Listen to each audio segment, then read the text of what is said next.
Welcome everyone here to the amazing start of the Aegis esports season here, starting with the Defenders League. You know it, you love it, and you're ready to see a whole 2025 action with new champions and new objectives, to say the least. At least new in my eyes, because I've been playing since like 2013. And of course, time is going to be silly. My name is Orbital. With me is Quacks, who will be joining us here for the ADL, and it's going to be an absolute treat. Quacks, we have seen you all over collegiate here in the T2, T3 scene. How you doing, man? I mean, you know, you can see me all over, but at the end of the day, I love to return to my roots. It's a pleasure to be back on Aegis, and now here in the Diamond League. This is the first cast I think I've done for the ADL, so it's nice to be here. It's nice to have you as my co-caster, Orbital. It feels like we work together too little, my friend, so it's going to be really nice to see you every week and to cast some banger League of Legends. And let's talk a little bit about what League of Legends we will be covering for the day. We have a nice little matchup for you today to open us out with the ADL, with the Flash Syndicate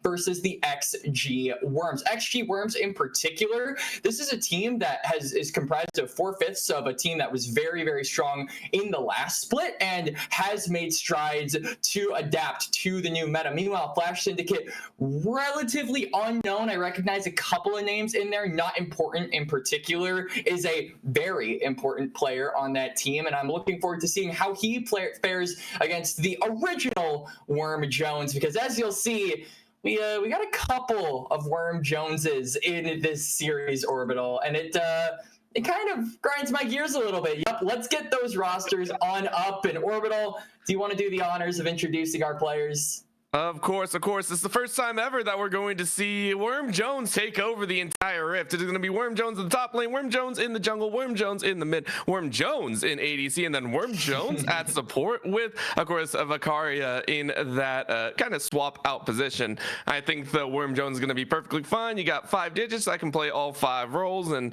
I'm sure that's how League of Legends works, right? Oh, yeah, absolutely. And, you know, I do love that their substitute is a different name. It kind of gives off, if you've seen that Key and Peele skit where they are listing off the football players and then they do like one regular name. It gives the same energy. But yeah, I mean, this is a team that a lot of people have high expectations for. Like I said, they kind of have that preset synergy from the last split. And on top of that, all of these players are really good. Obviously, they name changed, but if you know who the players behind the name changes are, you know that this team definitely means business, and it's predicted to go very far. From what the early readings have been saying about the ADL, people expect this team to be potentially a semifinalist, if not a finalist team. A lot of expectations are on these guys to perform. And then you've got a team like the Flash Syndicates, who are relatively new. Not a lot of people know about them. And overall, the expectations are the opposite, and they're very low. I mean, we got Daptle Ape in the top lane, not important in the jungle, Terry in the mid lane, Lean in the ADC role, and Bento at support, Conveyable Cub at the swap area, and as well as a Win Richard coming in as a possible sub for the team. As you mentioned, they're sitting there going, hey, we don't have a whole lot of expectations, but that also means we have a lot of ground that we can cover if no one is going to impede us on this trial forward. So XG Wurms are going to be on the blue side to start here. It is going to be the likes of Flash Syndicate on that red side. You can already see where some of the bans are going. The Leona, the Xin Zhao, also the Skarner, the obvious ban on the red side. But keep in mind, Mel is currently available and a few others all available to play.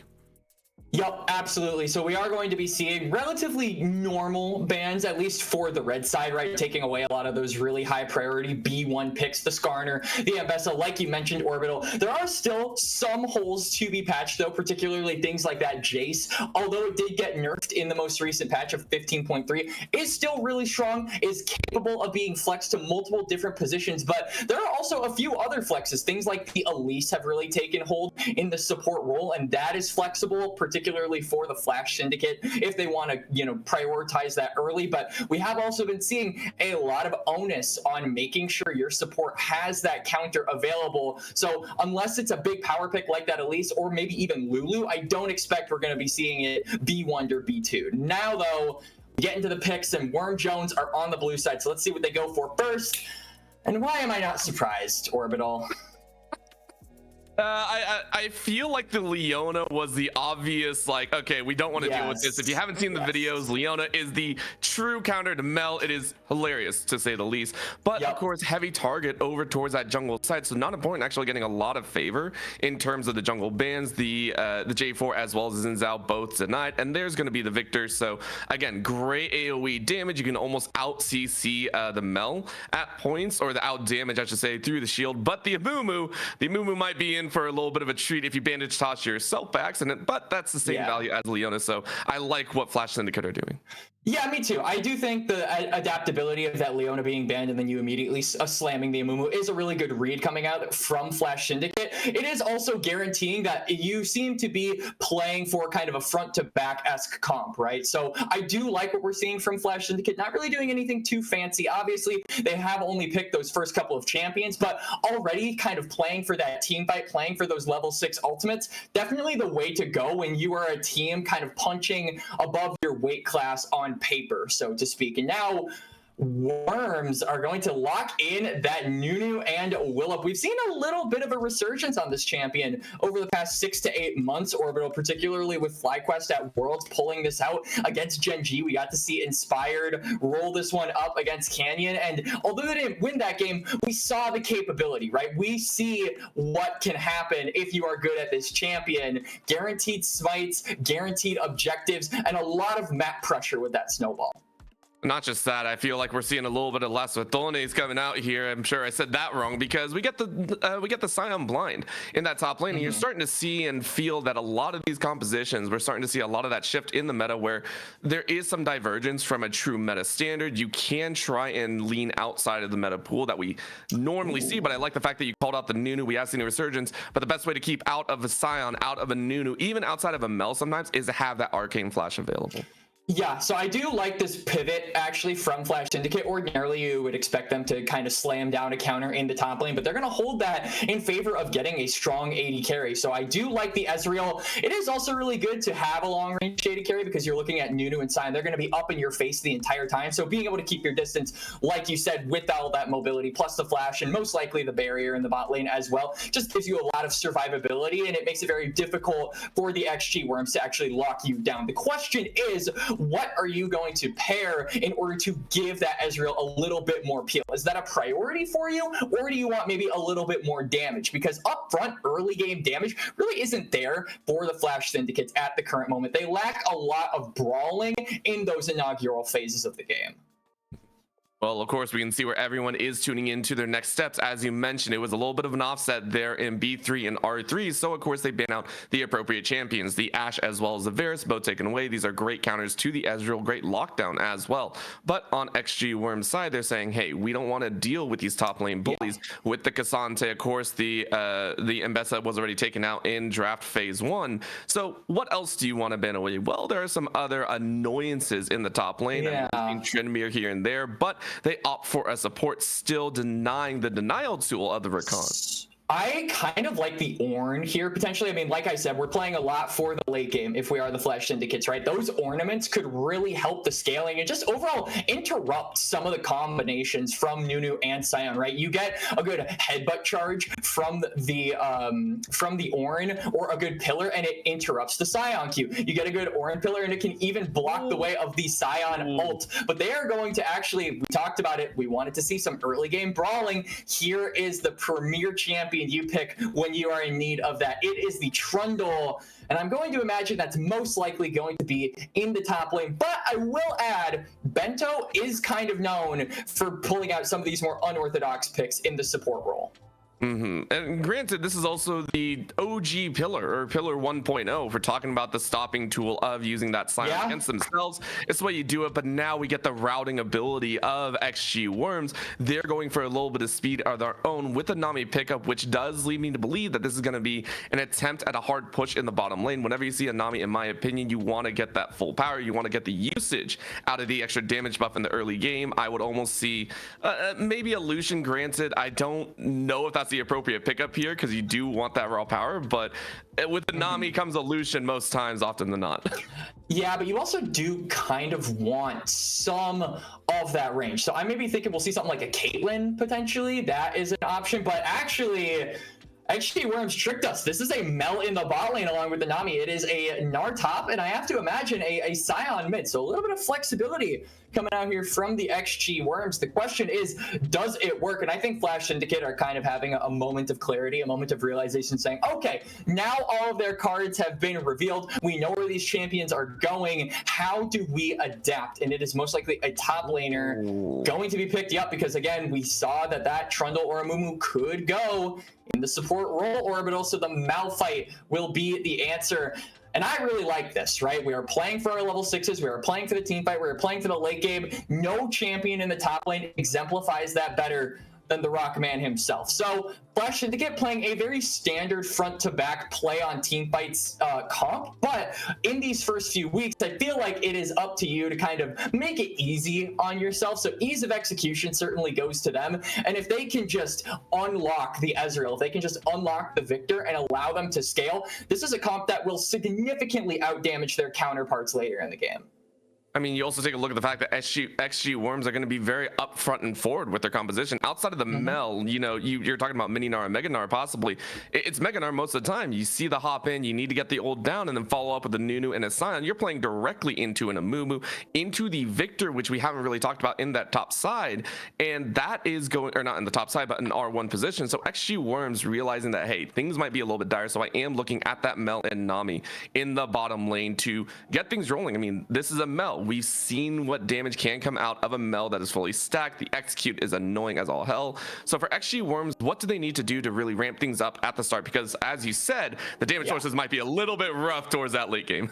I mean, the thing is, you have to make use of this Nunu, right? You have to make use of the fact that this champion has so much pressure it can apply onto the map early on to get that Mel in particular ahead. Because if you are not able to get this Mel ahead, your comp runs out of gas really, really quickly. Gnar will eventually fall off in damage. Scion, unless it's going lethality, Bao strat is probably going to run out of steam very, very quickly on in the game. You don't have a lot of damage later on, whereas it's the complete opposite for the Flash Syndicate. So you have got to make use of the Nunu. You've got to make use potentially of the Nami's ability to roam, get these early objectives, and stifle that scaling right from the get-go. Because if you're not able to do that, if you just allow the Ezreal and the Victor to farm, if you allow this team to stack up on dragons, they're going to out-damage you, out-teamfight you, and really just click R better than you. They're really going to click that one button a lot more stylish. They're going to do like flips with their finger and stuff like that in order to accomplish a team fight win and potentially a game 1 win. So it's up to Worm Jones to be proactive in the early game. And if they can't do that, they're going to have to find some creative other ways to get out of a very sticky situation that they'll find themselves in. Oh, 100%. I mean, you can't really, block a Malphite ult. As much as you wish he was a projectile, he's not one, unfortunately. So as it leans into there, it's very, very fun. Now, for Flash Syndicate, what is the best case scenario for the early game? As we mentioned, they have a late game, very vast late game, but what would an early game victory look like for them? I mean, 2 dragons would be absolutely amazing, right? You get the first 2 dragons, screw the grubs, in my opinion, if you are Flash Syndicate. Like, obviously, they're very important, and I think when you're going against champions like Scion and Gnar, they can hurt, but if you just steal, a lot of people seem to not understand this, but if you just steal one of the grubs away, it gives you power with grubs, it denies it from them, and it denies them 1, maybe even 2 feats of strength, right? Because you need to take that entire camp in order to get the monster slaying kind of tally on the feats of strength. So if they could just take 1 away in each camp and just run, like, they will be sitting really good. They can make cross map plays on the bot side, secure that part of the map for themselves, and ideally, that's a golden case scenario, but like we said, the Nunu is going to be proactive in the bot lane, so it's going to be up to you to really track where he is and where he could be going. And you know he's focusing that bot side, so it's just about reading and reacting to the situation, I feel. And for a poor Mumu, those decisions are going to be very, very impactful. We know how little dual ability an Mumu has at points unless the team's there. So as you said, really keeping track of the enemy jungler, really trying to figure out, and make use of the choices that you have made. Right now, we got XG Wurms and Flash Syndicate ready to open up the Aegis Defenders League, and I could not be more excited. So we will go to a very, very short break, make sure they're loaded in properly and there are no disconnects before we head into game 1 of this best of 3. Don't go anywhere.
And we are into game for game number 1. As you can tell, Worm Jones rocking top, jungle, mid, ADC, and support, going to be giving us the best of every single role. Flash Syndicate on the other side, everyone rocking out just as usual. No substitutions just yet. But of course, as we mentioned, there are some shakeups here, as it's not going to be a Mumu in the jungle. Instead, it is that Trundle to be a bully. Yep, we were talking about that interaction with the rebuttal and the bandage toss basically just being a heat-seeking hook that the Mel really does not want to deal with, right? Getting in melee range of an Ezreal is never good for Mel. Getting in melee range of anyone is never good for a Mel. So I do like the response coming out here from Flash Syndicate. I think it is very a very good read and good adaptation coming out from them. Because like we said, the Amumu is a flex pick, but it's all going to reside in the pressure that is held in bot lane. Can the Trundle counteract a lot of what this Nunu wants to do, or will this Nunu kind of have free reign and get this melt ahead as soon as possible? And that is the big question. Obviously, when we were in draft, we said how much pressure Nunu as a champion can lay down in those first few minutes of the game. And Trundle, while he is a strong duelist, doesn't have the speed necessarily that Nunu does in getting to the lanes themselves. I mean, you got a speed boost, but overall it's just very minimal compared to that run forward. So we are going to be waiting to see. Both junglers are starting off on that top side of the map, going ahead and doing full clears as per usual. And we are waiting to see, because Adaptable Ape in the top side, as that Malphite just now showed. So understanding that they're going to be on that weak side. Worm Jones in that mid lane though on the Scion, also understanding that this lane is all about the farm. Yeah, I mean, it's going to basically just be up to the Scion to keep up in farm with the Victor, because in any kind of range versus melee matchup, that is your number one concern, not getting poked out. Luckily, though, Scion does have that resolve tree and the D shield, so we'll have plenty of sustain, especially once he gets that furnace, once he gets that shield. We'll be able to at least somewhat resist some of the damage coming out from this Victor in the early game. The poke shouldn't be too much of an issue and should be less of an issue as kind of the game goes on and on. Just take a little bit of time and slowly stack yourself up. I mean, we're talking about that mid lane, Worm Jones going ahead and getting some farm of their own, and then on the top side, Worm Jones doing the exact same thing on the Gnar. Adaptable Ape also understanding that they're going to be on the lower side until you start getting some items in you. You can start dealing with this annoyance of a Gnar. But granted, Gnar has a lot better options, in my opinion, of chipping on where you're able to shred with the true damage, and like it does a lot. Yep, absolutely. Again, that range advantage coming in clutch for the XG Wurms. It's especially coming in clutch, though, here for the bot lane, because XG Wurms is really shoving in Lean and Bento, just really punishing them for walking up, especially with that Scourge, is Terry. Very nice. You didn't have wards on the bot side, but you were able to stay safe, but unfortunately you still got tethered by that freeze, and unfortunately that's a flash under the tower, and that's an easy one to pick up. Very nicely done for the Scion in the Nunu for first blood. Yeah, that's really big for the Scion. He is going to be able to get so much gold off of that shove in the wave. It's not important. Ooh. Hurts to see it. The Nunu flashing up the left, still losing. And now that just denies them the ability to influence the bot lane, so Nunu will be out for the count, and now this is the time for Flash Syndicates. Nice slash to stay away, but you saw the interaction there. Bento getting the better of it and making sure that that the Mel doesn't enjoy this bot lane as neatly. Yeah, absolutely. Taking down that Nunu, denying him the ability to really influence this bot lane, now is allowing Lean and Bento to bounce the wave back under the turret. They should be able to shove this in, get a reset, and a very not bloody bot lane. We were expecting a lot of pressure to be put down there for the first few minutes, but so far it's been relatively quiet. It's the mid lane and the jungle that have really been loud and will continue to be loud. Yeah, I mean, this is an easy one as well for Terry. I mean, we've seen this before in pro comp as well. Tier 1, Tier 2, anywhere that you see a Victor, as soon as you lose that flash, you are a freebie if you step up too far. For sure, and Terry is learning that the hard way. Now a giant wave is going to be pushed into the mid lane. I believe that crashes as well. Yeah, that is definitely going to hurt the Victor and him getting toward that scaling. It's also just in general going to hurt Terry for having agency in this grub fight that's coming up in about a minute. This Victor isn't going to have a lot of gold, isn't going to be really relevant in this exchange, if at all Flash Syndicates decide to try and fight this, they will essentially be a man down, and they're going to be heavily reliant on potentially just Adaptable Ape being a meat shield, because you don't really have a lot of damage, and the poke and just the CC from this top side on XG Wurms is enough to really mess up this Trundle, who is your only fed member at this point. Trying to get a little bit of a direction on it as well. You can see just clearing out once again. It is up quite a few camps, which feels good, but again, you're still waiting to try and take some of those global objectives as well. You mentioned the dragon, you mentioned the grubs, and those will be up in a short time span. Right now on the bot side though, we're still waiting for Lean and Bento to start rotating over for this Infernal Drake, and they're getting set up for it. Yep, we see the Nunu on the bot side of the map. A lot of members on both teams materializing. But Nunu is Nunu. You really have to be careful anytime you adaptively hit level 6. Oh, Wurm Jones hit level 6. Oh boy, and this is going to be the danger. Wurm Jones, level 5 though, and that's going to be a turn on the other side is not important. Realizing that they're in trouble, and they are going to eat the damage on the bot side though. Wurm Jones, the meld, trying to get over the wall, and does. Thanks to the rebuttal, you're safe. And now the rest of XG Wurms collapse in, and it's a free couple kills as Lean's running the wrong way. Huge dub as the feat of strength will go the way of XG Wurms. And that execute finishes off a Lean Mel Medarda picking up the kill. 2-0 for the bot laner of the XG Wurms, and 2-0 for the mid laner as well. It was a beautiful exchange there. Not only did they win out on the fight, but they deny the dragon take from the Flash Syndicates as well. They are sent with their tails between their legs. Top priority is also in XG Wurms' favor, so they have the ability to just straight up rip those grubs. They're ripe for the taking. And they're going to be fine with this one. This is actually Wurms already off to a fantastic start with a composition that we weren't fully expecting. Right now, Sion in the mid lane, though, eating up a lot of damage, and Bento just waiting for the chance. They're staying alive for quite a ways, but the shutdown does go the way of Terry, which is very, very important, as Not Important now hits level 6 and aims directly for those potential grubs of going back to camps. But Flash Syndicates, they see the death timer on the Sion, and they say, all right, we don't have enough sort of agency, we don't have enough priority as well to really go for any sort of an objective. I mean, Adaptable Ape went back to base, so you don't have your top laner. Now the Sion is back to mid, so there wasn't really a window for them to take advantage of that kill. It's nice gold though, nonetheless, especially in the case of Terry, who has up until this point been suffering that kill. Should be able to at least allow him to lick his wounds a little bit. We say only a little bit because Sion's right back in the lane doing Sion things, already getting a lot of that HP, meaning Terry, I mean, you aren't going to be burning through the Sion anytime soon. Dragon acquired here by Flash Syndicate. We said their win con was controlling those dragons orbital, and they are doing that, but it's coming at a price. I mean, we are about we're 8.5 minutes into the game, and the Wurms have about a 1,500 gold lead. A lot of that in the pockets of the carries we said that needed to get ahead, most notably that Mel, who is now going in, but they're flanked.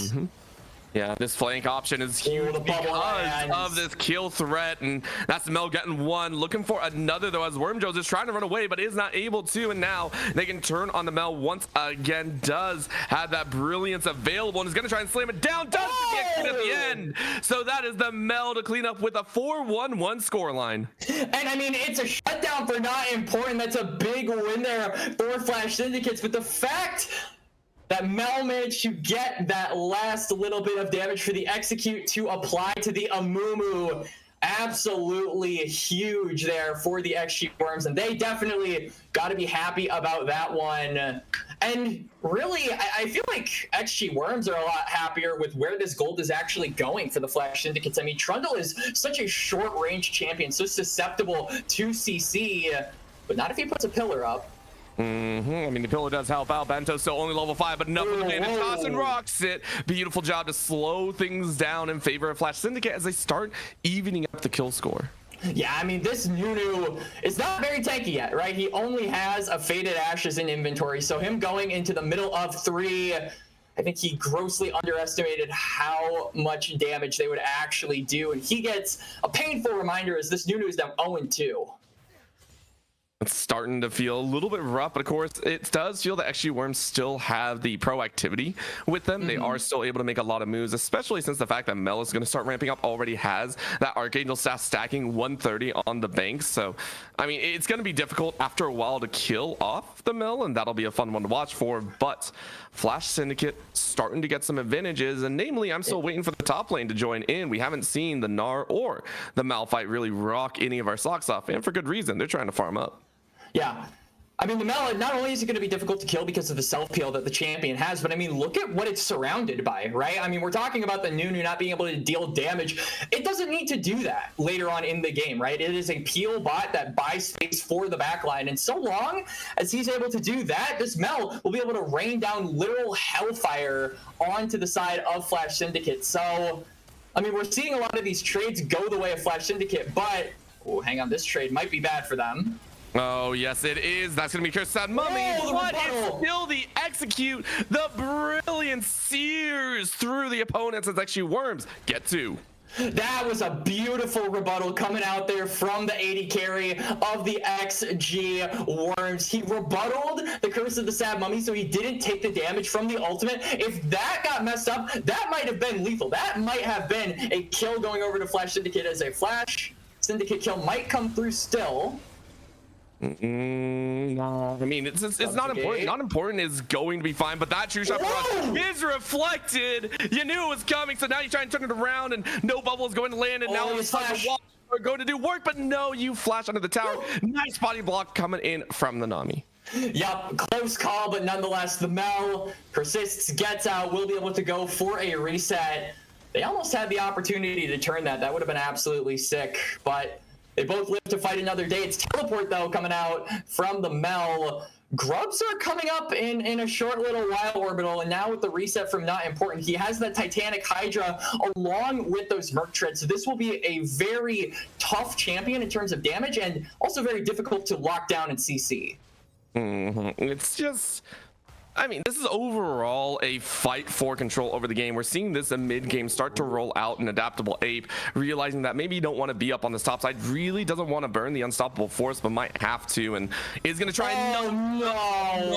but it's rolled out of, and it's an easy kill pickup.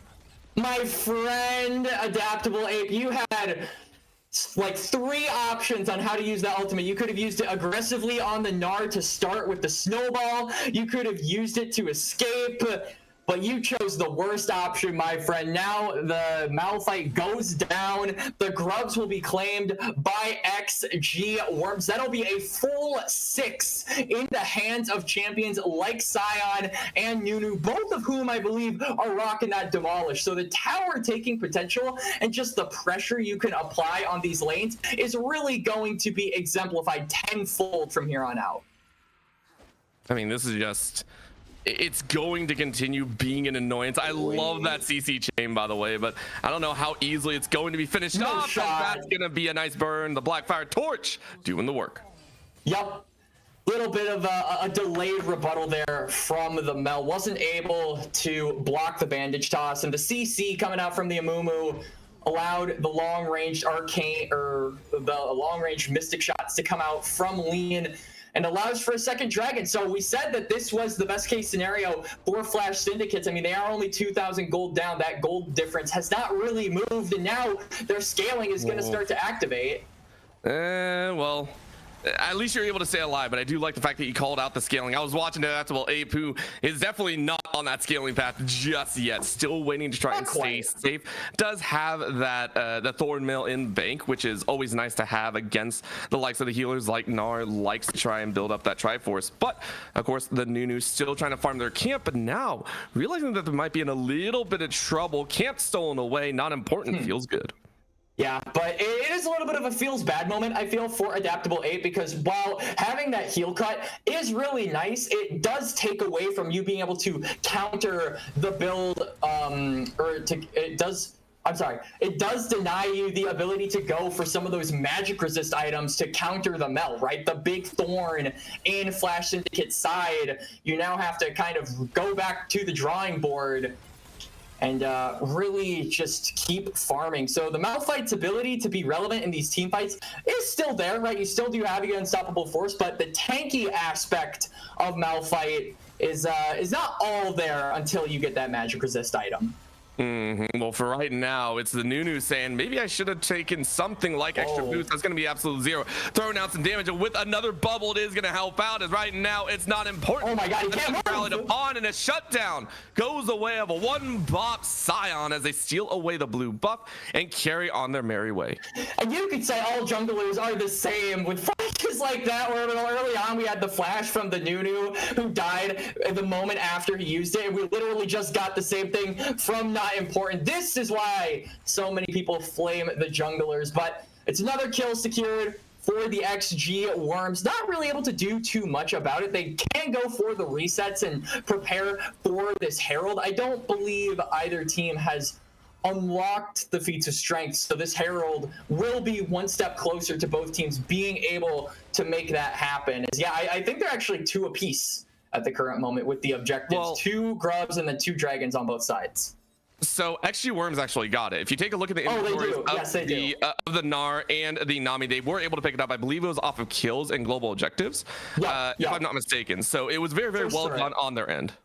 Yep, they got the first turret as well in that mid lane, which is buying them a lot of pressure, a lot of ability to move on around. But now the Scion has the Hull Breaker on top of the Heartsteel Orbital, so will be very, very difficult to kill, and will be very, very difficult to kill, especially when he's alone. Well, you know, right now the mini Gnar is not enjoying this one. Flashes under the tower to stay safe, but of course the rest of the gang is here to help out because those towers are falling, and we are seeing Wormjones Scion on the bot side really hold on. This is starting to collapse very quickly for Flash Syndicate. This late game that we are mentioning ain't reaching as quickly as they would like, as the tower count is 2-0. And suddenly Terry is 2 levels up on the Mel. Would not expect this as easy rundown. Rebuttal that. Parry this filthy casual. they bring like a little sword, and then you just bring a bazooka. Basically the situation that's what they did.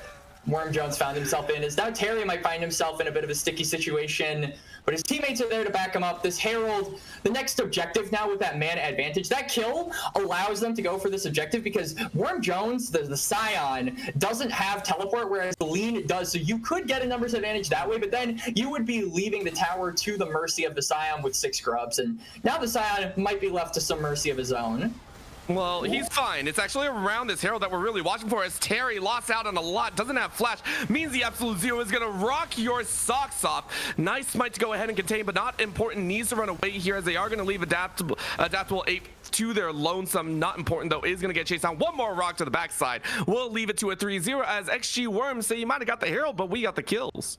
Yeah, I mean, Flash Syndicate, they get the Herald at the end of the day, but they lose a lot of members, and because of that, they're probably going to lose priority over this bot side river. XG Wurms can move on down there, clear out any vision, set some vision of their own, and deny that soul point from Flash Syndicates. And this is what we were talking about. Flash Syndicates needed to reel it in, but they let their guard down up toward that top side.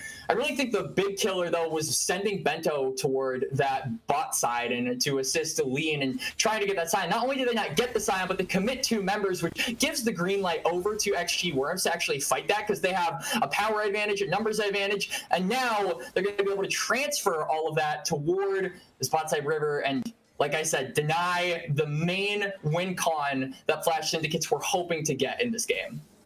And I think another thing that we haven't really talked about is the fact that we thought that the Trundle was going in the top side, going to try and match either the Gnar or that Scion, or specifically the Scion, but because it wasn't, the Scion has been allowed to scale out of control. We're talking about an Ezreal that's not exactly a great tank shredder. You can do work, but it's not great, and we're already seeing that problem come through. I mean, Terry's still trying to get some extra damage down. You already have 2 items in, which is the HP shred, but Wormjones already building into that Hull Breaker, into that undeniable defensive stats. There is no one truly, in my opinion, that can cut through the Scion at this point without the help of at least another carry. No, it definitely is going to be difficult. I mean, the one silver bullet that they have for the Scion is going to be that subjugate, right? Just being able to steal away all those tank stats. And I would imagine it doesn't really go into anyone else's Lean. Jeez. I love that coming out of the Friendship power. Wormjones.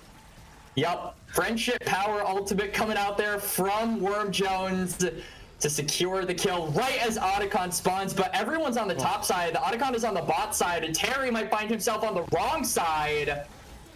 It's so easy for them. It's so easy for XG Wurms. They're rocking through this mid game. Look at that tank, by the way. They almost have a 5th tower right now, and XG Wurms are like, he's actually we're taking everything. We don't care. Not important. Has to run away. Oh no. Good flash. Oh no. Bento. Poor Bento. Okay. They're safe. They're safe. They're safe for now because Worm Jones and Co are going to be able to transition that heavy priority they have in the mid lane to go down bot, get vision around this Otacon. We've seen kind of a shift in attitude toward the Otacon. Usually when it spawned in the first, few patches of the new season, everyone was saying, all right, we have to get this thing. It's live or die. We've seen a little bit less kind of my way or the highway with the objective as a whole. Teams aren't necessarily going and chomping at the bit to rush it. They're playing it a lot smarter and waiting for picks, which they might get as Adaptable Ape is forced to run away. That's all force over the wall, and that allows Worm Jones to actually chase. And remember, that's gonna be the curse of that mummy. But what damage do you truly have? A thrown stone brings it all to doom as XG Wurms get slammed back into 2 deaths as XG Wurms happily take the lead here once again. For sure. They get the mid wave as well as, oh boy, here comes Worm Jones. All right, let's see it. David versus Goliath. Oh my god.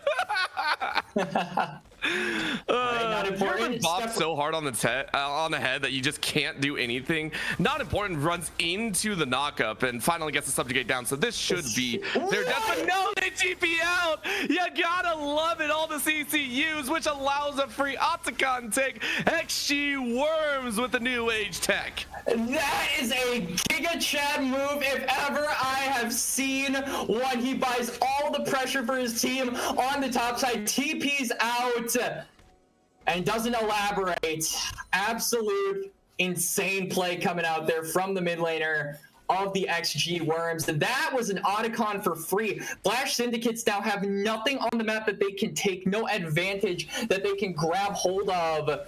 This game is quickly falling apart for them as the scaling tanks on the side of XG Wurms just continue to be more and more unkillable as this game goes on. And really, there is no counter in sight. We talked about the subjugate, but we've seen what happens when that ultimate from the Trundle is used on the Scion.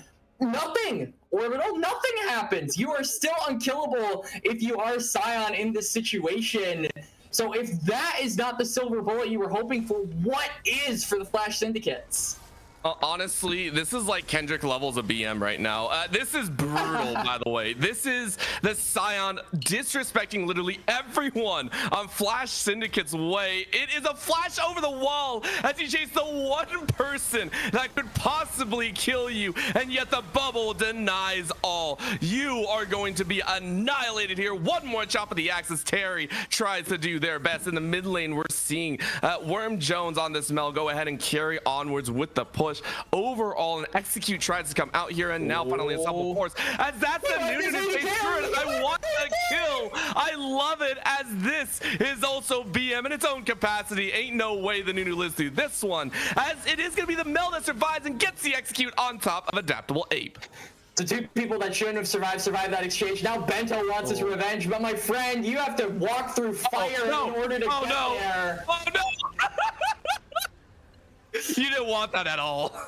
No, Bento bandage tossing his own life away. He's gonna need more bandages as a Mumu in order to get away from the markings and the bruises that XG Wurms are leaving on not just him, but the entire Flash Syndicate squad as a whole. The Dragon gonna come up in 10 seconds. Worm Jones, the jungler that is, will be alive for this objective. And really, even if he wasn't, can you even contest this as Flash Syndicates? Would you even try? I think not. It's only the second dragon, but it feels suspiciously like it's going to be the last one we see in this game one, Orbital. Honestly, I would 100% agree here, Quacks. And honestly, it doesn't matter which way it goes because I do feel like XG Wurms can quite literally do anything that they so wish. As we are going to go ahead, get a little bit of pause. We're getting right back into the game. As not important was like I'm not important enough to check my internet connection. I got to quickly like unplug, plug it back in, and get ready to play.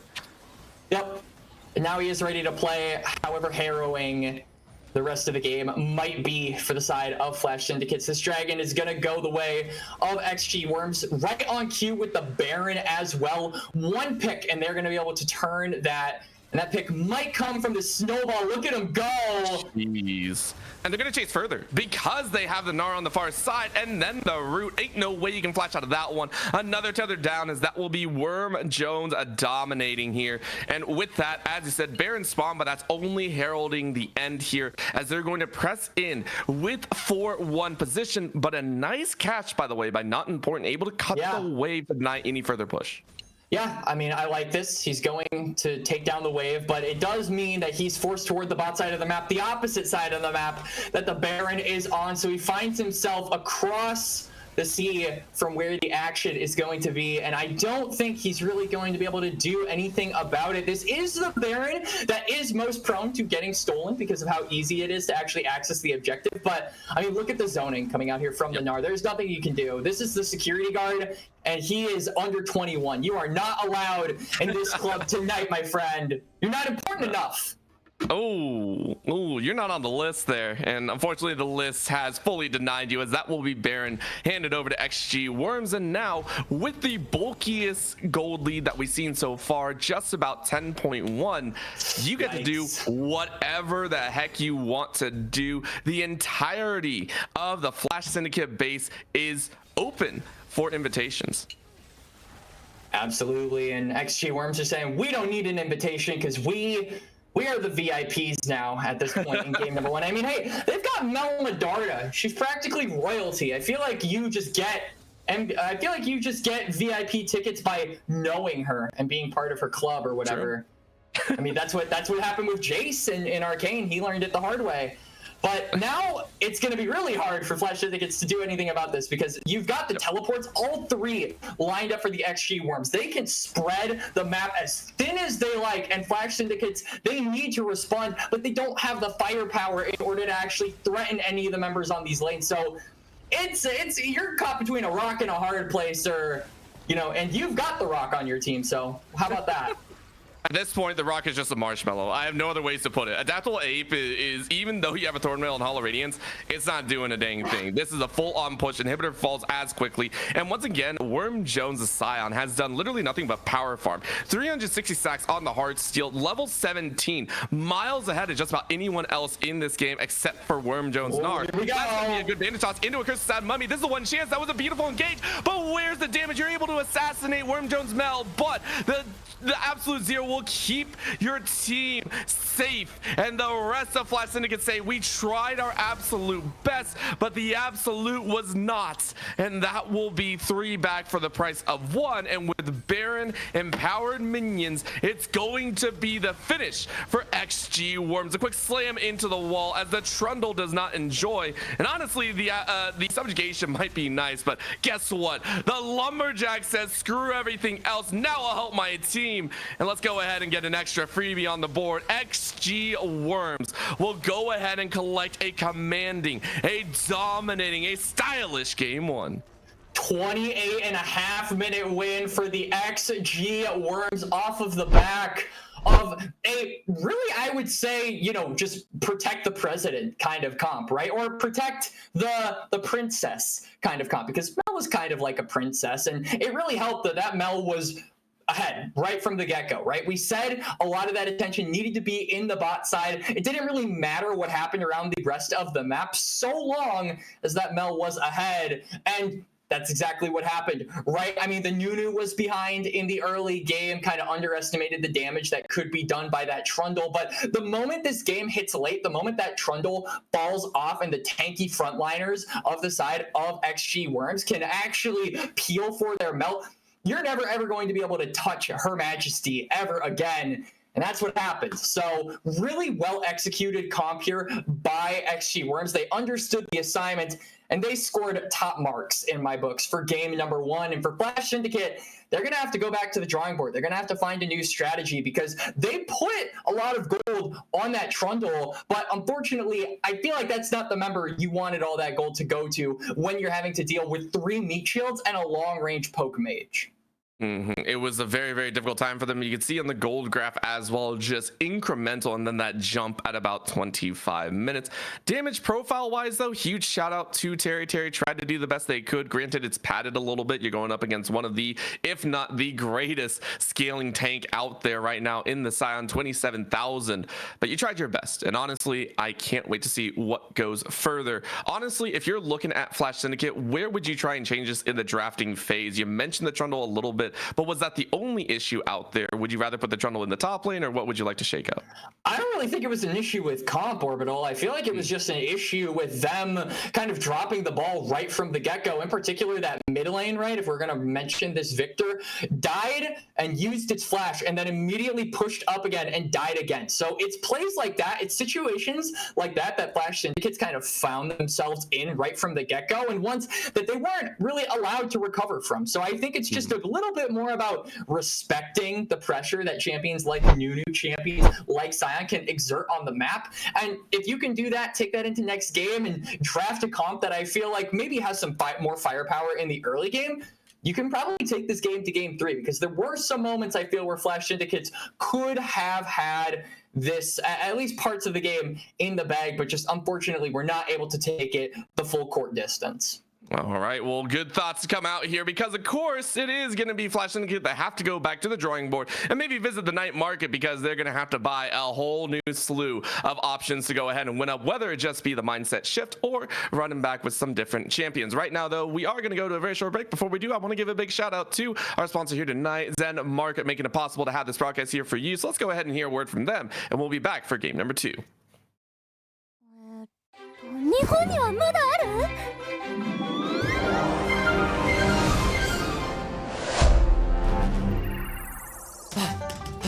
急がないと在庫があるのはそこだ。遅かった。そう、そのフィギュアを一つだけ譲ってくれんやろか。お前はんだよ、同志じゃねえか。もちろん取引しようや。あ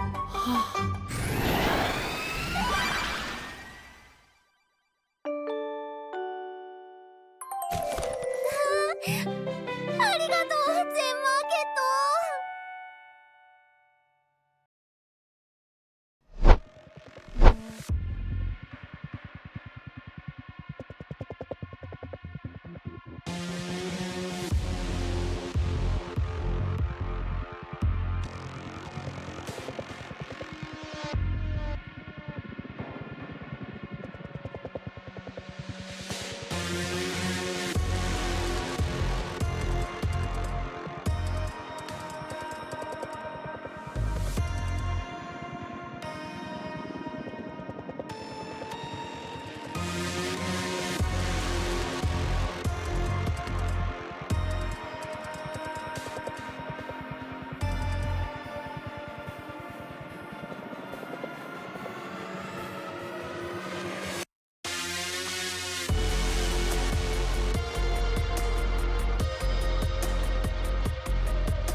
Game 2 around the block, and honestly, this is going to be very interesting. XG Wurms so far have looked very much in control. There has not been a moment where it really felt like they slipped up, and now I mentioned, and you mentioned as well, that Flash Syndicate did have moments of brilliance, but those moments of brilliance were outshined and outclassed by the steadiness of what felt like XG Wurms composition, their playstyle from early and mid, outside of some hazards along the way. And I wouldn't even call it steadiness, Orbital. I would say they just got a lead and they ran right over Flash Syndicates with it. They played at such a breakneck pace that FS, they couldn't keep up. And I feel like it is champions like the Nunu, champions like the Scion with constant split pushing that really pushed Flash Syndicate over the edge, saying, we've got to cover here, we've got to cover here. Oh, wait, we have to ward here. Oh, wait, a bunch of us are dead. Basically, they were just a little too slow, I think, to respond to the XG Wurms. And if XG Wurms play that fast pace of game that is just so breakneck that Flash Syndicates aren't able to keep up in game number 2, we might just see a 2-0 to start us off here on the broadcast, Orbital. And I feel like that would put the fear of God in a lot of people's eyes when they're going against this XG Wurm squad. And as we go into draft 2, this is a reminder to everyone watching that although you have gotten used to Fearless, and I know a ton of leagues are running it, this is not one of them. So Mel still could be played. Scion still could be played. We could see the same comps from last game if both teams really wanted to run it back. I don't know why Flash Syndicates would want to do that, but the point is, it is definitely possible. And I do think that the Flash Syndicates going into game number 2 are saying 2 very, very plain words, Orbital. Ban Mel. Well, you know, you can already see XG Wurms saying you're not going to do those 2 words, because you see Leona going ahead and being banned once again into me. That always identifies and assumes that we are going to see a Mel come out here. But as you said, there's 3 bans still on the table for Flash Syndicate. They could easily still take this away. But the one that I do think that they do have to still ban is Skarner. We understand that the power that Wurms Jones had in that jungle is huge. You cannot trade out those bans if that's what you're hoping to do. Yep, the Ambessa as well. No surprise to see that banned away by the Flash Syndicates, just denying that top lane bruiser from being into this game. And now they might switch it up a little bit. The Corki was hovered. I wouldn't hate the Corki ban, especially if later down the line you are actually planning to ban that Mel, because you are, again, on red side. So you are the ones with the counter pick. You don't have that B1 available, but all things considered, they are just going to go right back to the Skarner. And yeah, I mean, if this Mel is unbanned, I don't see any reason why the XG Wurms wouldn't run it again. Yeah, and here's the deal. I don't know if the Mel was the specific winning cause. I think XG Wurms had so many winning reasons in that game. You talked about the Nunu, you talked about the Scion, you talked about all these points that I think that's what Flash Syndicate are kind of saying. Hey, maybe we can allow the Mel to go through. It's a stable lane in the bottom lane. It didn't get out of control, and we do have other options like this Galio that we could mix up. And now you go for almost a full dive composition with the Wukong, which is seen as one of those premier junglers right now. Yep, and I mean, the Mel is a flex champion. Galio almost has the exact same lanes that he can actually flex to, if not more. Galio can be played as a support, he can be played as a mid laner, and he can even be played as a top laner if you're running something like Rumble. So wherever the Mel goes, the Galio can follow. I do like this response from Flash Syndicates, and a little bit of power in the jungle can definitely go a long way. And it looks like XG Wurms are going to throw down the power of friendship yet again with the Nunu, just trying to get bodies between the Mel and the rest of Flash Syndicates. But with champions like Galio and Wukong, who are, like you said, a lot more dive heavy and are able to get to that backline a lot easier, it's going to be a tougher task this time around for the side of XG Wurms if they continue to run the same comp that they did in game 1.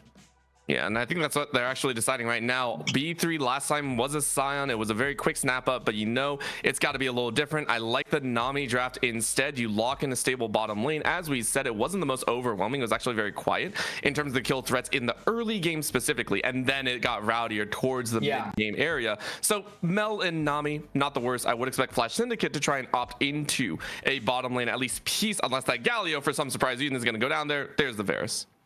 Yeah, I mean, the Varus, I don't hate this lock-in, but I was thinking if you want to go for something, you know, dive heavy, you could do something similar to like a Kaisa, right? Just get in the face of the Mel. But the Varus, isn't a horrible option. I mean, when you've got champions like Mel, Nunu, and Nami who are really squishy in the early game, allowing that Chains of Corruption to actually land could not only set you up to deal a lot of damage in team fights, but could also set your team up to really continue locking down some of these backline champions like the Mel. We keep saying her name a lot, but all of the focus is going to be on this champion yet again because of just how strong it is. Nerfs be damned, hotfix nerfs be damned, complaints on Reddit be damned. This champion still runs the Rift, and it's going to be up to the Flash Syndicates to run her over now that they have a little bit more of a fighting chance with this comp that they've drafted.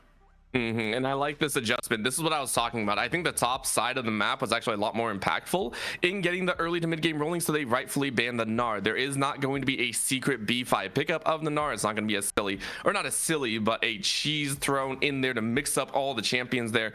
It is identified as you're not going to get Gnar. Because Sante's still banned away for XG Wurms. I like this identification. Double ban, actually, sent into 2/5 of what the composition was last time, so XG Wurms are going to have to draft a whole new top and mid.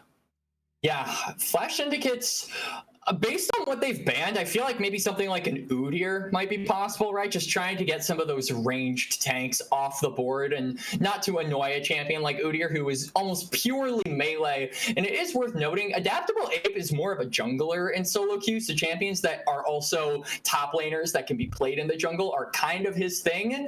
And you know, lo and behold, it's not the Udyr, but it is going to be the Gragas, the premier lane neutralizer of League of Legends. If you want to focus on bot lane and you don't want to bat an eye toward that top side of the map, Gragas is your man. He's got the beer and no attention being paid to him whatsoever in any of the games he's played in.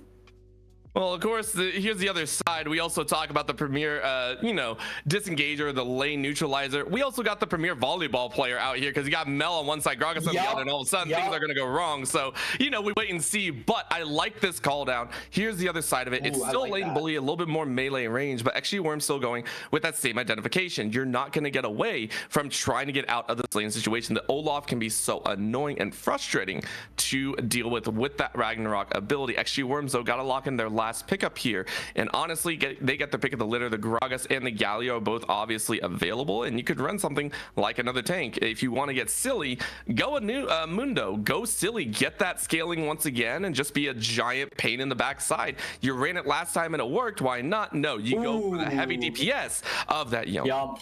All right, so we're bringing out the big guns, the two swords. Yone locked in here for XG Wurms. I would imagine that is going to be in the mid lane, like you said, Orbital. And now the question becomes, who do you slam in that support role? Something like a Nautilus could work, but it is worth noting that, you do have this Olaf who's just going to Ragnarok all your CC. And Bento, like we said, is a person that really likes those unorthodox supports. So Galio support is very possible. And it's looking like that's the route that Flash Syndicates are going to go. Galio support along with the Talia in the mid lane. So a lot of roam potential actually available here for mid. First step is going to be making sure this Talia has that lost chapter in inventory, or at least just the first component to her first item in inventory, because when that hits, that's kind of when you can really unlock the wave clear of this champion and get that ultimate to wherever you want to go.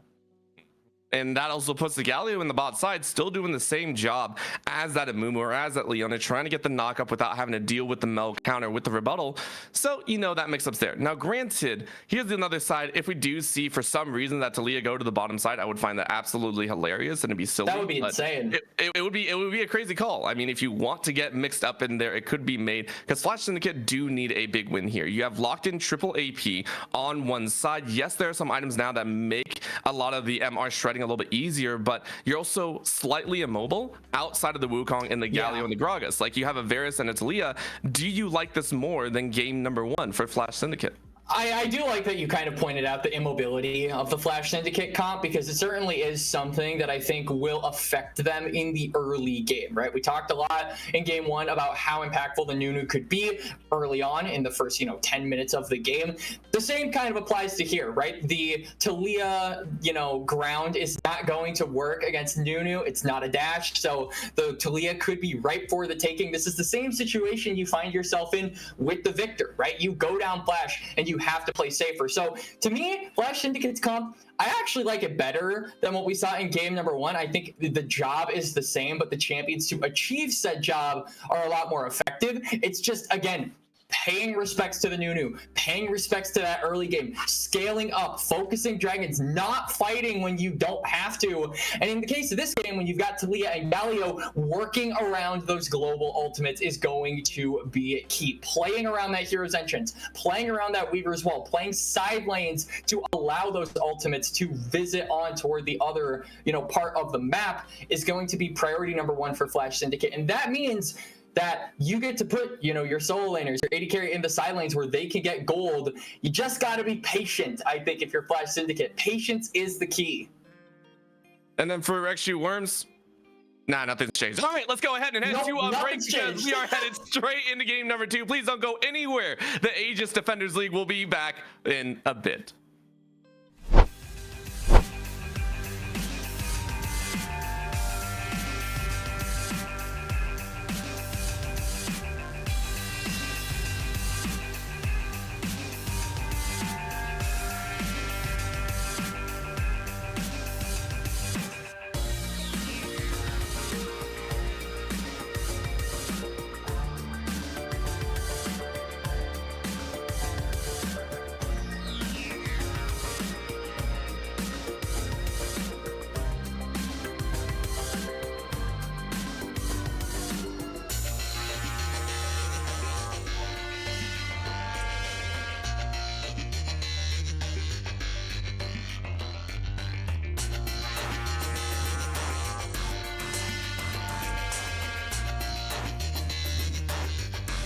Keep moving on.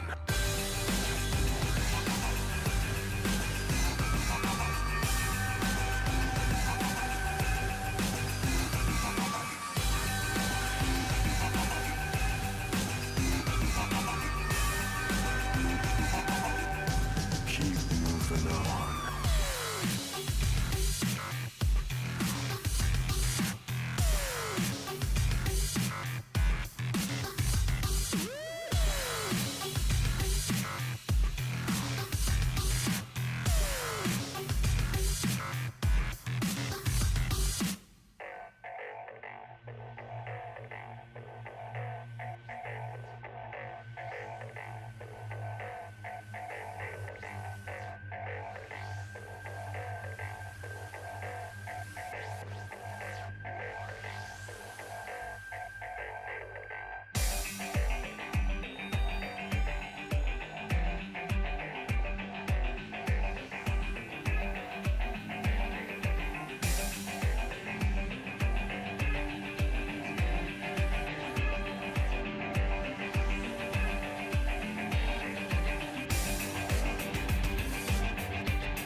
And they say I have a grim sense of humor.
It may not be fearless, but for Flash Syndicate, it definitely feels like it is. Fairly new draft coming out here. I believe all 5 new champions. And then for XG Wurms, they're saying, yeah, it's not fearless. We don't have to change that much. I like it. XG Wurms did what they needed to do before, but this time around, they are running Mel with the cleanse.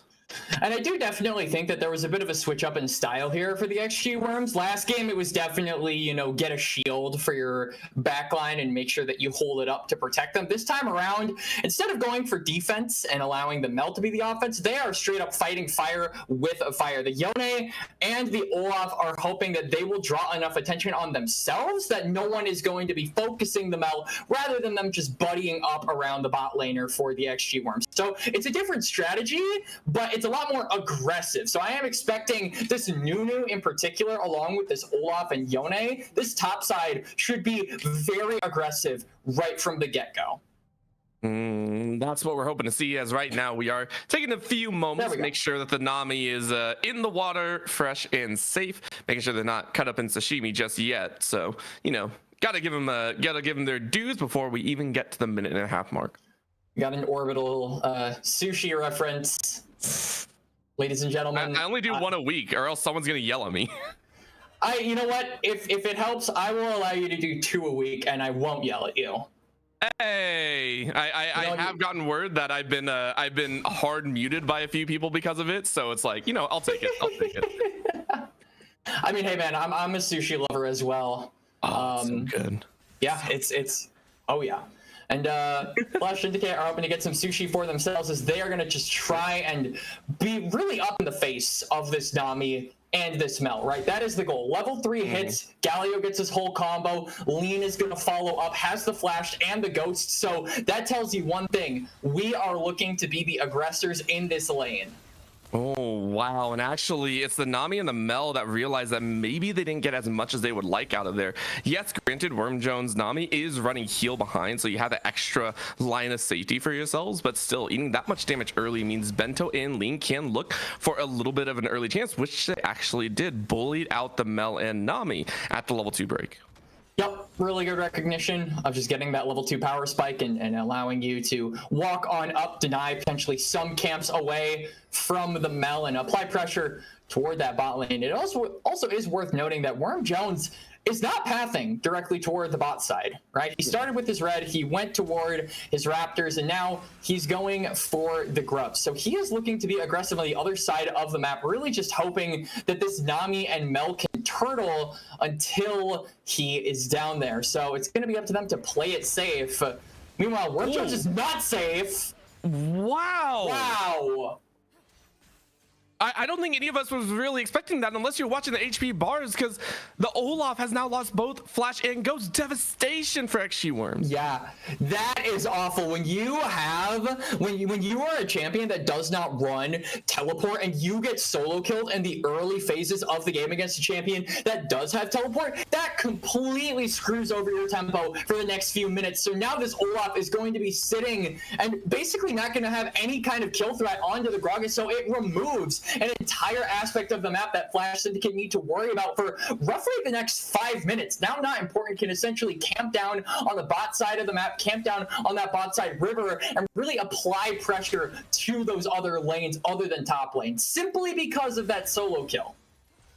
It was a painful reminder that things don't always go your way. Bento as well as Lean realizing they're not in the best spot here. Another auto attack should take it, and there it is. The Brilliance works wonders. Now a mid lane gank once again as Terry is still in a rough position, so it's a kill for XG Wurms, and in the bot side it's about to be a double. Reflect does work out because Reflect the wins the war. You still go down, but it's 2 for Worm Jones Mel.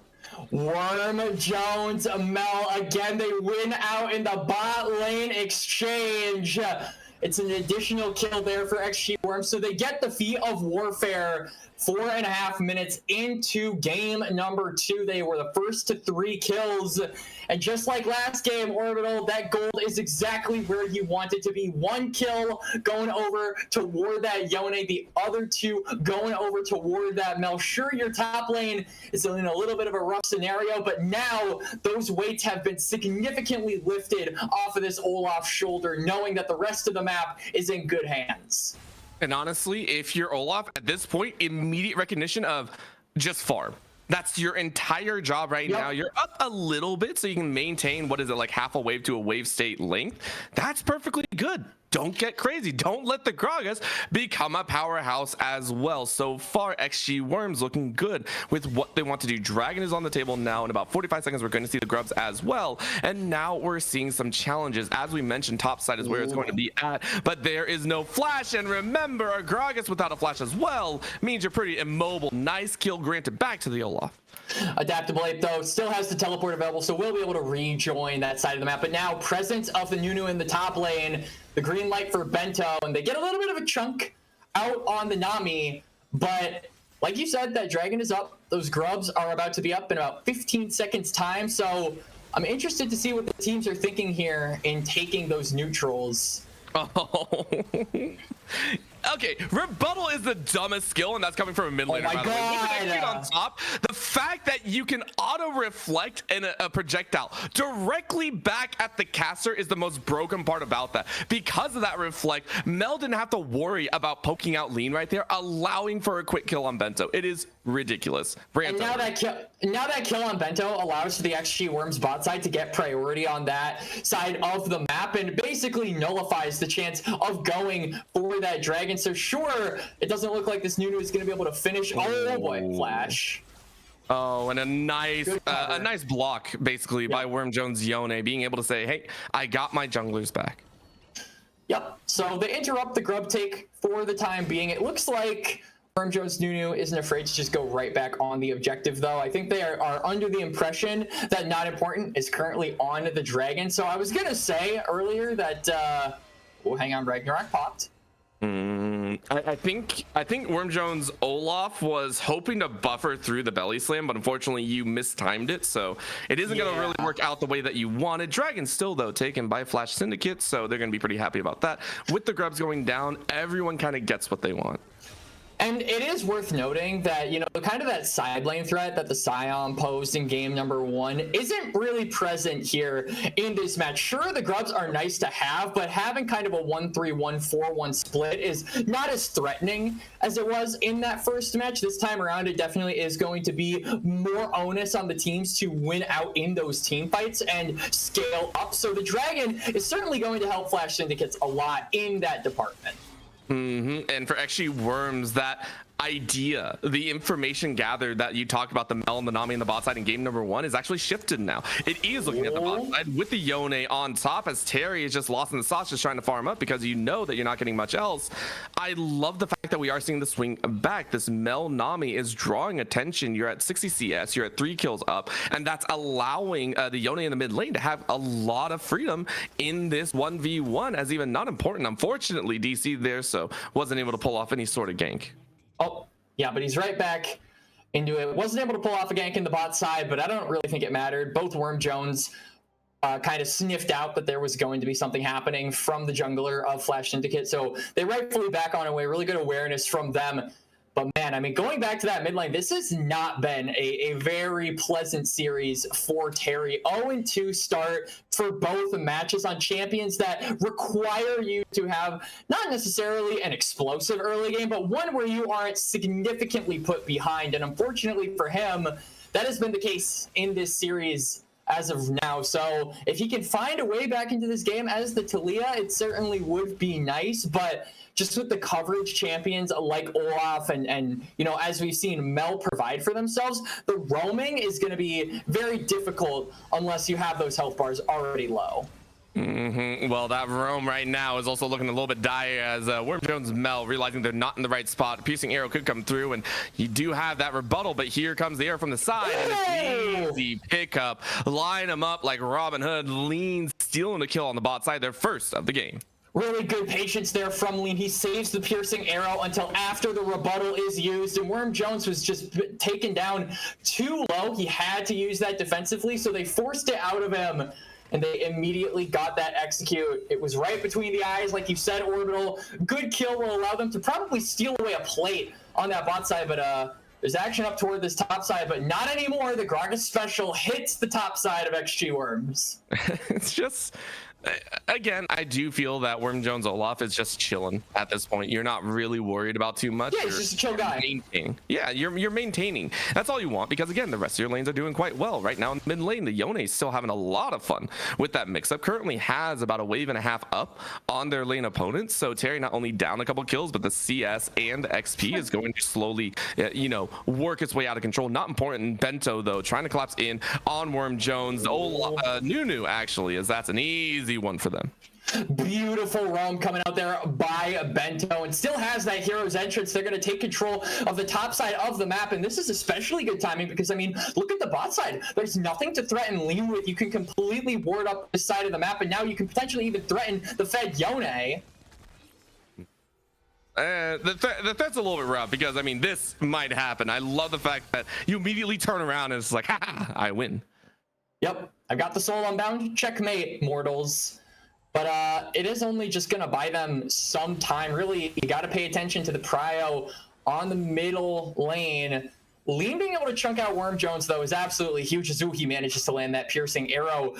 This Varus, now that he got that kill, he is, 16 CS up on this Mel. So Lean is definitely nothing to scoff at this point in the game. And he's allowed to kind of be on his own without needing a ton of supervision from Bento, which is allowing this Galio to make plays like what we saw on that top side of the map where they managed to kill Worm Jones and Nunu. Now it's going to allow them to have pressure over the grubs, which are spawning. Top lane has priority for Flash Syndicate. The Galio's on his way. He's got the hero's entrance.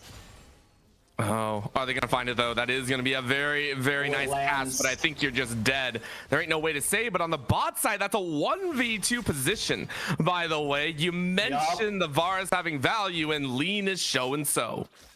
Terry, though, having trouble connecting with the rest of his team, and now they might just get sandwiched here. They've got to be careful. Yeah, this is going to be that rundown, as that's going to be an ult in. Very nice. Fate Seal catches one, but in goes the Cyclone. And that's a nice catch with the Absolute Zero behind it. That's going to be a two-piece. XG Wurms pull it off once again, and Terry now having to flash away. The stone's going to work, but that's a flash forward. Ola says, I go where I please, and 3, 1, and 2 is a score. And Worm Jones Dobby is just going to splash some water to secure that kill. Now, Adaptable Ape is trying to maybe look for a kill on toward the Nami, but I don't think he's going to be able to do it. At the end of the day, this Talia is just so far behind. Doesn't have any damage items to really back up these brawls. If this was a more fed Terry and you had even ground to fight for that topside river, then maybe it could have been a different story, but this Talia just isn't relevant whatsoever, isn't able to assist in peeling off this Yone from their teammates. So it's going to be 6 grubs, just like what we saw in game number 1 Orbital. XG Wurms take control of this top side, and they don't let it go. I mean, their game plan is so clear. Not only that, they have an option now, as that's a very nice rebuttal, getting some extra damage. I don't think the execute's going to work, and a final arrow will take it with the auto attacks, as that's going to be the firing of the Radiant Brilliance, just going ahead and showering them with damage. You're going to go ahead and fall here because you were trying to bait for the rest of your team, so will be a 2-4-1. Bento, unfortunately, not going to enjoy this chomp and munch. But that will be the win, as XG Wurms were also able to commit all 6 grubs and are now looking to fight over this dragon. Yep, I mean, it's prio in the mid lane. You've got numbers on the bot side of the map. Really, there is nothing stopping you from going for this dragon. And this should unlock the feats of strength for XG Wurms. So that snowball is really not stopping for this blue side squad. And Flash Syndicate, I mean, you're only 2,000 gold down. You've still got a very well-protected and well-fed Varus that you can play around, but look at all of the threats that this Varus is going to have to deal with. And he doesn't have any defensive summoner spells, right? He opted for the Flash Ghost. So as a result, he's really going to be reliant on Bento, Not Important, and Adaptable Ape to peel for him. And as it stands, 2 of those members just cannot move to assist you at this point in the game. Oh, absolutely not. You know what you can do, though, for Flash Syndicate is go ahead and try and catch Worm Jones Mel once again. But that was all a bait. It was a very, very well done one, too, as Lean having a flash and ghost to safety. It's a rough loss on the summoner spells. Yeah, that's definitely rough for Lean, as he basically won't be able to go aggressive until those summoner spells come back up. So snowballing this Varus ahead isn't going to be possible until he has, you know, the ability to catch up to a lot of the engages his team will be throwing at him. Ooh, swing and a miss on the axe, but Worm Jones Olaf looking for that kill. Unfortunately, though, not able to do it. Like we said, he only has one farm orbit. He only has one objective orbital, and what is it? It's the power farm. Yup. Oh, sometimes you're not really allowed to do so, as the Dazzle Ape just trying to keep this Olaf low, but unfortunately you don't have that raw. Well, you have quite a bit of damage and you're able to force him out, but keep in mind, Olaf was able to secure that even state 122 to 122 with boots behind. You're going to be able to get to lane much faster. Wow. But what a catch from out of Fog of War. That has to feel bad for Terry. Not only that, but the ground from the dash did not connect in time. So Terry was completely left out to dry. Even if that Talia had the flash, that is certain death for him. So really well played around the vision, really well played around dodging that snare from the champion. And man, a 4-0 Yone, you know, we said our biggest worries were going to have to be on the Mel, but now in this comp, there are just so many other threats that you as Flash Syndicates need to worry about, and they're starting to rear their ugly head. I mean, we haven't heard a lot from Olaf, but 3-1-2 Olaf is certainly nothing to scoff at. I mean, we're also talking about foul that Worm Jones is also rocking with 1-1 and 6, forcing not important out and away. And I want to talk about Worm Jones, that Yone in the mid lane, really having focus and the ability to adapt and have such a diverse style. Talk about the Scion #1 in game 1 split push style. You're not looking to fight all the time. In the mid lane, though, switching it up to the Yone in game 2, the flexibility of this player is a reason why it stands to reason that this is a squad that could go into the playoffs, reach the top bracket, as you called out earlier. Yep. And we're just starting to see, I feel the biggest strength of this team really is their consistency. We said they play a fast pace of game, and they've been doing just that here in game #2 as well. The Herald is up. Worm Jones Nunu is on that respawn, so we'll be able to take that objective, as now Worm Jones Mel might be in a bit of trouble. You're okay for right now. I mean, you have the Saracen Embrace as well. As long as it's not popped out of nowhere, you're going to be okay underneath this tower. And with the Nami right behind, you're relatively safe.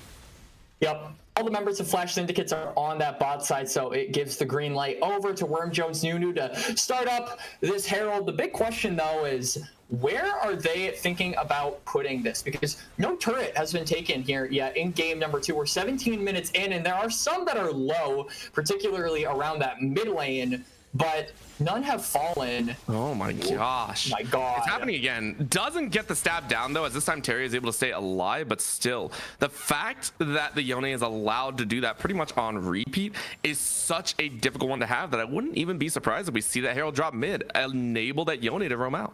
And I mean, part of the reason that Terry survived was because now he has that Seraphs, right? So that shield realistically kept the Talia alive. If that wasn't complete, I don't even think the teammates of Terry's would have been able to save him. Oh. No one is able to save Mel, though, I don't think. Well, you're able to get the root down. Another belly slam to be able to take it, though, and there ain't any dodging. I mean, you had the flash, but do you want to burn it? It's a well-played fight. Adaptable Ape being able to punish that Mel. I think that flash was just coming off of cooldown for the Mel, so he wasn't able to just quite use it. But that means they'll have it up and available for the next dragon fight. Ooh. Chain of Corruption is going to lift as Terry is going to run this one down. I think you have the ability to do so, but how far do you actually want to chase? Because that's a heal to be burned. So Terry says, got what I wanted. No summoner spells on the Nami. Huge pickup. Yep, heal for the movement speed. Giga Chad. As now we've got the dragon coming up in about 20 seconds here at Orbital. Herald is in the pocket of Worm Jones Nunu. Usually when you see situations like this, you try to utilize that Herald to draw pressure away from the dragon and to force Flash Syndicates to respond to wherever that has been spawned. And I feel like that's probably what we're going to see here. I mean, the Mel will respawn in time to join up for that play. Worm Jones Yone is on the top side, has the teleport available. So they've got all their ducks in a row for this upcoming dragon fight. And Flash Syndicate, they've got their ults. The only one they're realistically missing at that point is going to be the Chains of Corruption. I imagine the Explosive Cask will be up by then. And I am interested to see if that'll actually make a difference at the end of the day, as it looks like the cause of our pause Is Mr. Not Important DCing yet again? He might think he's not important, but he's important enough to pause the game. I mean, 0, 1, and 1 so far has been a little bit negligent inside of the early game to mid game, but has tried their best in joining in a lot of these fights. And I think just the fights are so explosive and so quick on the snap. You talk about the Nunu, the Yone being able to bring these fights to a close in about 3 to 4 seconds. It's difficult. And the Wukong, this powerhouse that we talked about before, when given the opportunity, just hasn't been able to shine this time. No, really. I mean, we talked about the backline access that champions like Galio and Wukong can provide you, but we haven't seen any scenario where that backline access can actually even really be utilized, right? Because all of these kills, all of these scraps that we've seen have come from just picks coming out from XG Wurms. We haven't really seen a tried and true team fight in this entire series, dare I say. I feel like neither team has been able to actually 5v5 each other on even ground. It has just been XG Wurms getting incremental advantages and getting picks at certain points and denying the ability for Flash Syndicate to actually get together as 5 members. But now they might have a chance. I mean, you see the top side of Flash Syndicate's leaving the base, going toward that bot side, ready to fight for that dragon. So if ever there was a time to turn around this game too, it would be now. And also keep in mind that for Flash Syndicate, they have deep wards in, able to clear out the backside. You can see there the double wards just to ensure, and then they have a river ward as well. So they are actively looking to fight this one out. Of course, you're talking about the Yone. They do have TP up and available. It has to be called down quite early before the fight ensues, or else that Yone is going to get little to no value. But you can see here, Flash Syndicate saying, okay, play this one quiet, play this one smart. They're going to look to try and jump over. And again, very nice clone out and in.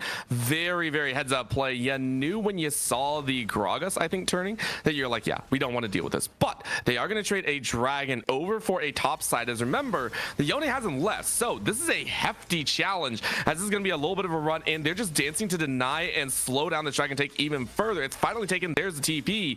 And it looks like it is only going to be half the tower gone. Okay, so they were the first to the river and they took the dragon. Really no resistance coming out there from the XG Wurms. So this proves that in a 5v5 environment, they can actually be a threat, as not so much of a threat that you commit that. I was surprised that we actually didn't see the fate sealed right there. That would have been a perfect 2-piece in the absolute zero and such, but I do like the patience on XG Wurms saying we don't want to tower dive, we don't want to put ourselves in a rough spot. Right now we got what we wanted, which was a TP and a lot of gold in our pocket. Yep. So now Otacon going to be spawning in the next couple of seconds. The top side not really owned by anyone. Obviously you can see Worm Jones Yone has pushed in that lane, but Flash Syndicate are trying to equalize the current state of the middle lane, and Lean is just trying to farm up. Again, this Varus still very important. It is really just about protecting your AD carry and making sure these backline threats of Yone and Olaf and Nunu cannot get to him without substantially expending their resources.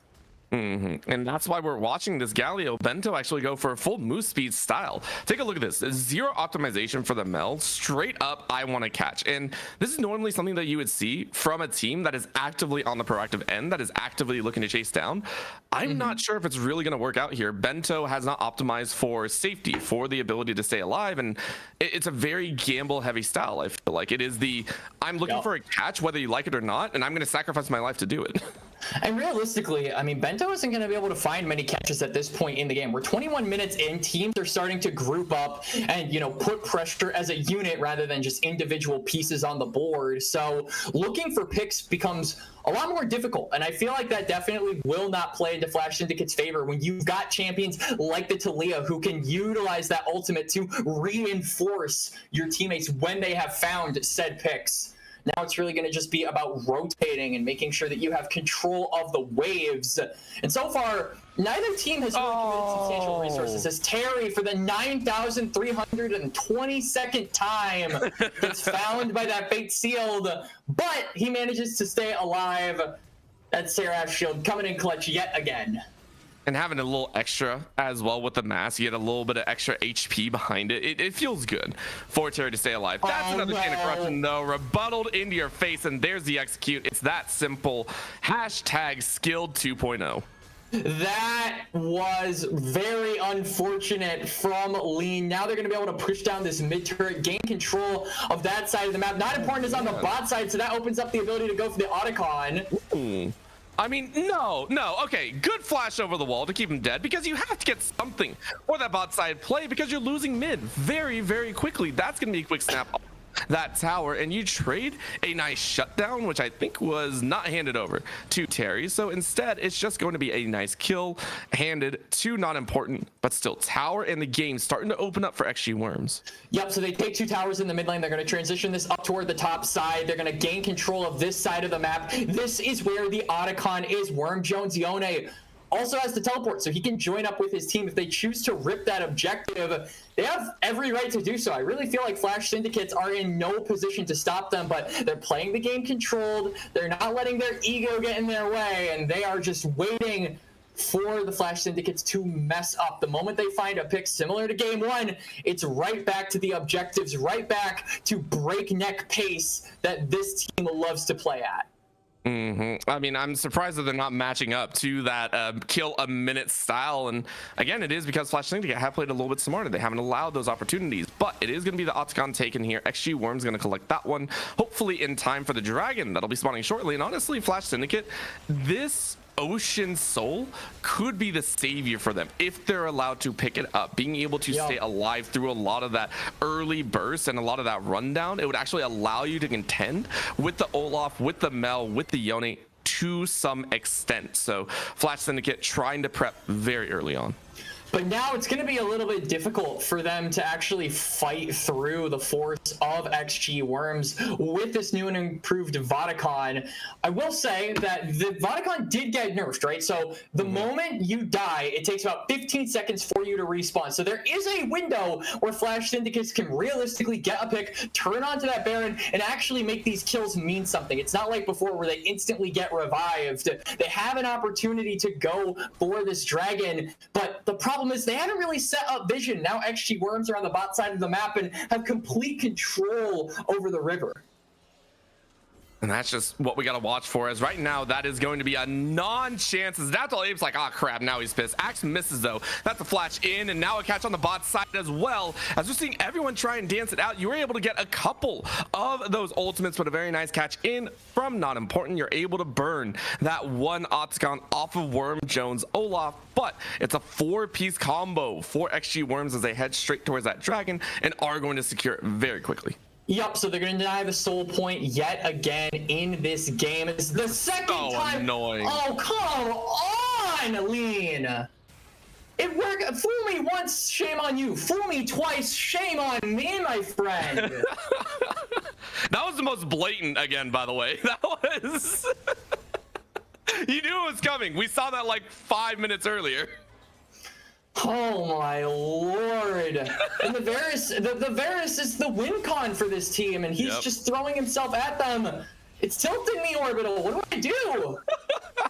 You go, maybe we shouldn't have picked Varus when Mel's B1 right there. That would have been the smart call. Of course, for Terry, we're watching also a same situation occur as Terry is down for the 5th time.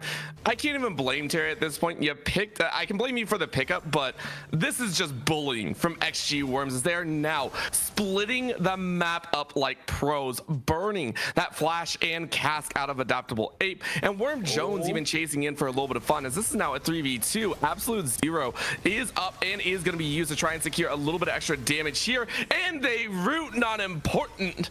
That is an unfortunate case to be had as XG Wurms out control top, mid, and bot.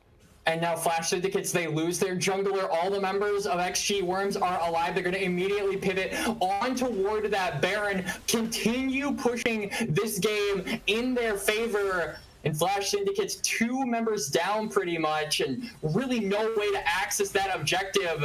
They can do nothing about it but place a blue ward and witness this Baron being taken for half a second before it gets blurred out by the control ward. I just want to point out that 3 out of the last 3 chain of corruptions have been negated by for Lean. Like, Lean's tried. Granted, at least you're pressing R. Most of my solo queue ADC viruses would not press R, and I would be depressed. But Lean has attempted to. most of my solo queue ADCs wouldn't click anything. They don't have hands, unfortunately.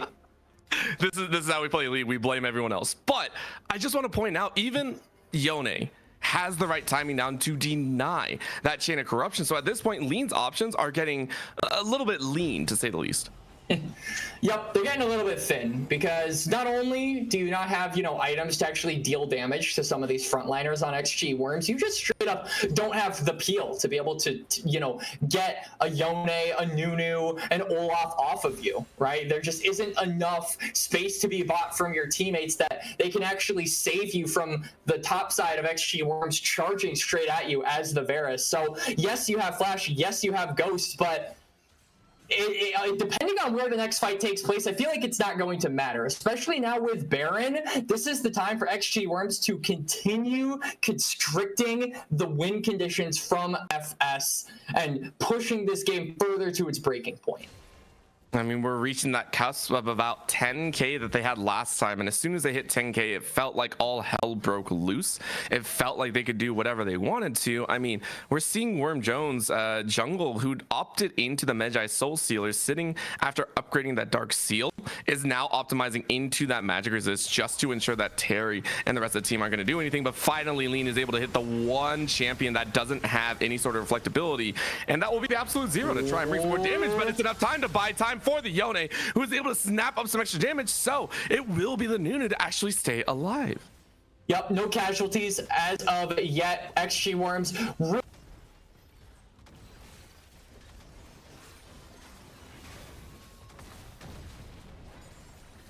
the mid lane.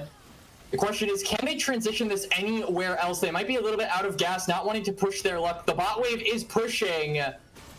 Oh. And it looks like they want to continue dancing with the devil a little bit here, Orbital. They're going to go right back around and accept the challenge of Flash Syndicates. Yeah, I mean, sometimes there is not an invitation or a chance. Sometimes the devil just knocks on your door and breaks it right on down. Two slaughtered in the blink of an eye. And Worm Jones Mel stepping up to the front plate. That will be a catch and a half. And the XG Wurms say your base is ours. They wriggle their way to a 2-0 victory. They will chase down the bird, who sometimes is trying to get the early worm. Unfortunately, the worm bites back. It will be GG ace for XG Wurms as they start the season off 2-0. And sub 30-minute wins for XG Wurms, clean from start to finish from them in this series. And really just I have really nothing to say. It felt like they were in control from minute one up until the Nexus exploded. In this case, they were a lot more aggressive, right? They weren't necessarily as linear in, protect the Mel. This time around, they had the ability to play for the Yone. They had the ability to play for the Olaf, and they utilized that extra aggressiveness very, very well. Yone was super threatening on the map. The Olaf was able to draw pressure in the side lane. Overall, that second comp felt like it was a more convincing win than the first somehow. I didn't think that was possible, Orbital. No, it was such a difficult time, and honestly, look at the gap right there once again, all the way up to the skies, almost 13K, and this time it was all the Mel, even eclipsing the Yone in the damage factor, 28,000 damage. Given game one, it was a little bit quieter, but game two popped off in the early stances. But again, we gotta mention that Yone in the mid lane being able to handle their own against Terry. Yeah, for sure. I mean, Terry had it really rough in both series. I mean, he was able to dish out damage in game number one as the victor. I believe he had the most damage in the game, but this time around, it was just, you were at the complete mercy of the Yone. The aggressiveness from this pick, we talked about the breakneck speed that this team likes to play at, and it was no more better exemplified than in this mid lane. The moment the Yone got that Blade of the Ruin King, it felt like the series was just a matter of could you deal with this mid lane threat or not. And unfortunately, for the side of Flash Syndicate, the answer was a quite resounding and quite well pronunciated nope. It's one of the most brutal doors to the face I've ever seen, but honestly, it was well played all the way through, and a great way to start showcasing one of the teams that we expect to see all the way through playoffs and maybe even take the crown. For the side of Flash Syndicate, though, they got a little bit of work ahead of them, and I sure hope that we are going to see more of them in the future. At the current time, though, we are going to say goodbye, as that is series here tonight. Hopefully y'all enjoy the ADL. There's more Aegis action, though, throughout the rest of the evening, rest of the week, I should say. Just as well, keep tuned to the socials to see which matches are coming up and which ones you should be watching. Of course, with that, we will say goodbye. Once again, another shout out to Zen Market, who have a little bit of a word to say at the end of this broadcast, and then we will see you all later. Everyone, my name is Orbital. With me has been Quacks and Caddy on the production side. Thank you so much for tuning in, and we'll see you all next time.